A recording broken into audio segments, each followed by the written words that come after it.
সকাল সকাল লাড্ডু পড়তে বসে গেছিলো। তো এটা ছিল আমার অ্যানিভার্সারির দিনের ভিডিও। তো এখানে ওর বাবা ওকে ডিম পাউরুটি করে দিয়েছে।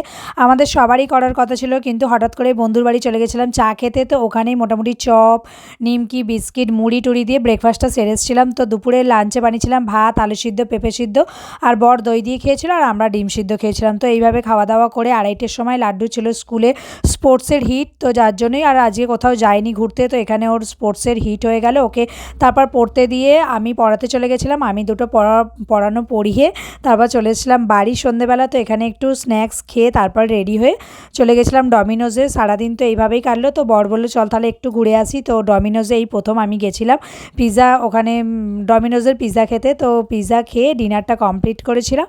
তো তারপরে বাড়ি আসার পথে আমাদের বাড়ির পাশে রাস সাজিয়েছিল, তো ওটা দেখতে বেশ সুন্দর লাগছিলো। আমি রোজ দেখতেই পাই যাতায়াতের পথে। তো লাড্ডুকে দেখাচ্ছিলাম মেনলি। তো দেখিয়ে এইভাবেই দিনটা কমপ্লিট করলাম।